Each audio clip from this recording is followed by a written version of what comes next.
Hey everyone, welcome to AllGen's Market Update. My name is Jason Martin, and today is September 7th, 2021. Wanted to give everyone a quick update on some of the adjustments that we've been making in the portfolios recently. We have sold out of our gold position, what we're doing in the emerging markets, and kind of pointing out some things that are going on in the market within its breadth. I'll explain what that is, and some things with seasonality and time frames and markets when they're stronger and weaker. So let's hop right in. So as you can see here first, what we're looking at is a chart of gold.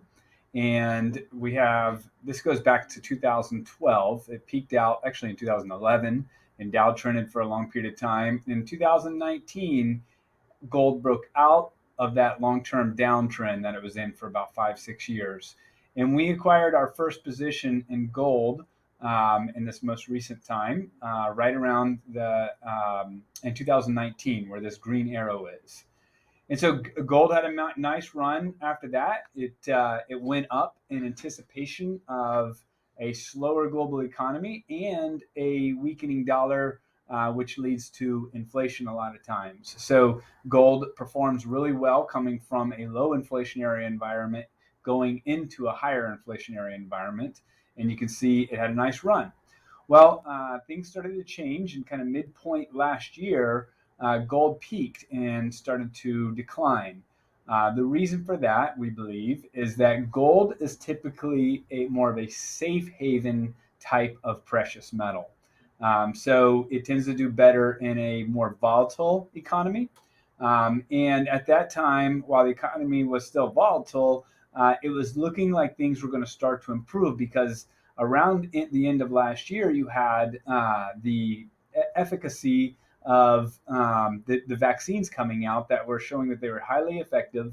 And that was giving the market a lot of confidence that we could come out of this pandemic. So, as you can see, over the last 6 months, gold has started to decline and it's finally broken this upward trend line. So, over the last couple of weeks, we've been selling out of that position. It does not mean that gold cannot continue to go up, and we're not recommending that everyone who owns gold goes and sells their gold. But the way we believe what we believe is going to happen is that gold will underperform going forward. We still think we're in an inflationary environment, which I will point out here on the next slide. So, as you can see here, this is U.S. The U.S. inflation rate going back to the end of 2018 up until now. And you can see over that entire time period, it's kind of been around 2% up until recently. In the pandemic, you almost went down to deflation for a short period of time when everything stopped. And then all of a sudden, as there was a ton of money printing, a ton of stimulus checks directly being sent to people, which causes a lot of potential demand. If you have a lot of cash, you can now purchase things. So a lot of potential purchasing power by the public. And then at the same time, during the pandemic, you had a lot of furloughs, a lot of reduced capacity in terms of manufacturing capacity, fewer people at work producing goods. And so therefore, you had a smaller amount of supply from goods and manufacturing goods and just materials in general, and you had a higher amount of demand with a lot of new cash, people doing a lot of home projects, things like that.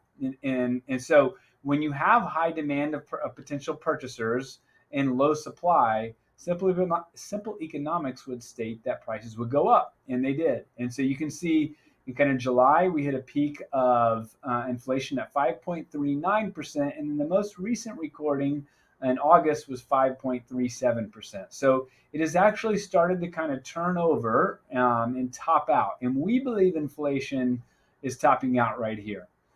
This may not be the highest point, but we believe it's pretty close. And we think this big wave of inflation is temporary. And as people get back to work, and as there's less stimulus, we think there's going to be an equilibrium that will bring us back to an equilibrium over time. There will be less supply chain issues over time as people get back to work. And so we think inflation is going to start to decrease.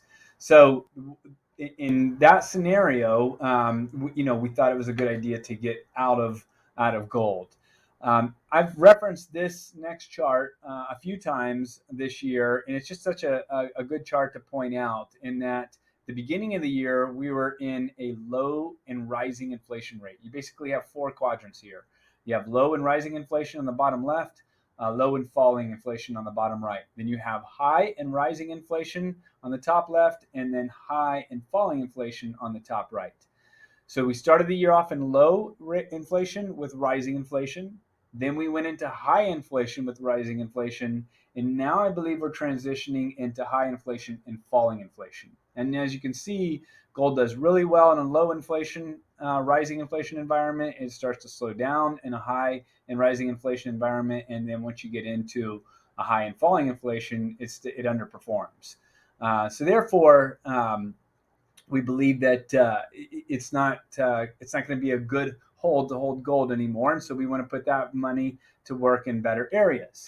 So just to sum it up, the reasons for selling gold. So the Federal Reserve will start to taper. They've been talking about tapering, which means reducing the quantitative easing, reducing the amount of money that they print on a monthly basis. That will probably begin by the end of the year, meaning they will start to slow down their money printing by the end of the year. And so the causes of inflation are slowing and improving, which I mentioned earlier. And then technically, gold broke down from its recent uptrend, and gold tends to do better in a volatile economy with a perceived future rising inflation. I believe we're past that point now. So with the sale proceeds of the gold, we believe there's a good opportunity in emerging market stocks. And we've been talking about emerging market stocks for about a year now, and we believe there is good value there. The two charts that we're looking at right here is basically international price to earnings discount. So this is looking actually not just at emerging markets, but this is looking at international and emerging markets. And as you can see here, in terms of valuations, it's at almost a 27% discount of a price to earnings discount versus the U.S. Stocks, which is more than a one standard deviation away from what is normal. The average is around negative 12.8% discount. As of June 30th, we're at a 27% discount. So one of the biggest discounts in the last 20 years we're at right now in international stocks in general, including emerging markets. And then on the other side, another valuation metric is to look at dividend yields. A higher dividend yield would show a better value and a lower valuation typically. So this is the difference in dividend yields.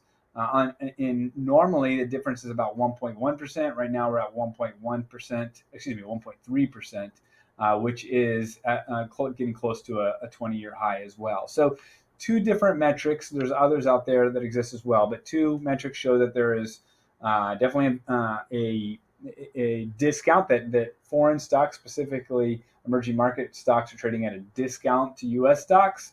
And just from the standpoint of a technical perspective, this is a chart I often reference where if this line is declining, it's showing emerging markets are leading. And what this chart is, it's the S&P 500 divided by the emerging markets index.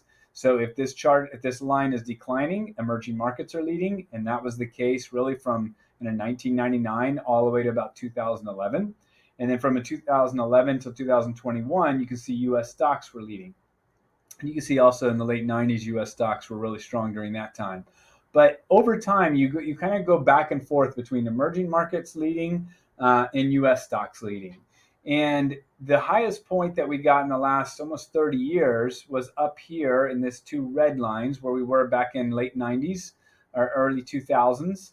And we're approaching that line again. So even from a technical perspective, we're looking like we're getting to the point where emerging markets will start to lead again. It hasn't officially happened yet. There's been times like for the end of last year, emerging markets did really well. But again, the U.S. stocks this year started to outperform again. We believe the delay in emerging markets leading is because they had some really difficult times with COVID, more so than a lot of developed nations, where countries like Brazil and India and some peripheral countries in Asia got hit really hard before they can get their population vaccinated. But it's starting to improve there. And the coronavirus numbers and cases and deaths are decreasing significantly across Asia, and specifically India, and also in South America. So that looks like, there's another point that looks like could point to the emerging markets leading potentially going forward. So now transitioning here to kind of what I mentioned earlier about bad breadth. Breadth in the market is when you measure if stocks, the majority of stocks are participating in a market rise or a market fall. And so the black line here is the S&P 500, and the red line here is the new highs and new lows, okay, for the New York Stock Exchange, for the NYSE. And if the line is trending down, it means less stocks are hitting new highs. If it's trending up, it means more stocks are hitting new highs. In a bullish market, when the S&P 500 goes up, you want to see more stocks hitting new highs. That would be good breadth.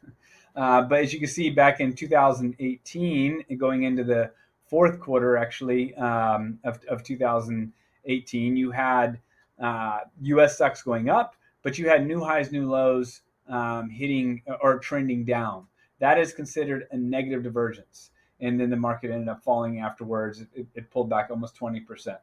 And so now you have a similar circumstance where you have U.S. markets continuing to go up, but not as many new highs, and therefore not as much participation in the overall market. Again, a strong market is when you have a lot of participation, and then a lot of times you're losing momentum when you have less participation.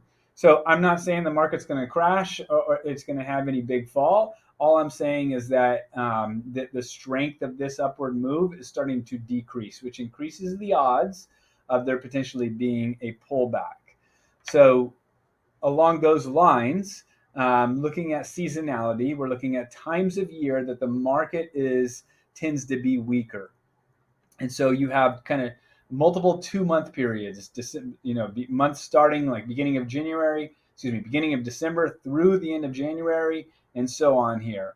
And as you can see, this is the average returns during that 2-month period and the percentage of times that it's up. And right now we're starting this September through October period. So it's the weakest 2-month period of the year from a seasonal perspective. It's up less than half the time. You can see all the other time periods, it's up greater than half the time. And on average, it loses 0.7%. Now, 0.7% on average is not a big loss. So I'm not saying that everyone should be concerned. But as your money manager and the way that we're navigating here, some of the other sales proceeds that we took from the sale of gold, we got a little bit more defensive with that. So we increased emerging markets. That was more of an opportunistic move, trying to take advantage of emerging markets getting stronger. And then what we've also done is, because we believe we could be in a seasonally weak time over the next couple months, we've parked some of that money in U.S. government bonds, which should hold up better if the market does fall during that time. In an ideal world, the market would fall over the next couple months. We could save some money by going defensive. And then use that money that hopefully, but U.S. bonds would go up as the market goes down. And then you could take that money in the bonds and buy stocks at lower prices. That's the plan. It doesn't always unfold exactly as we want it to, but we want to always, with our market philosophy and our investment philosophy, is always to protect our clients' money first and to manage risk as best as possible. And at the same time, try to outperform over the long run. So I hope this helps. If you have any questions, feel free to reach out to us, and take care.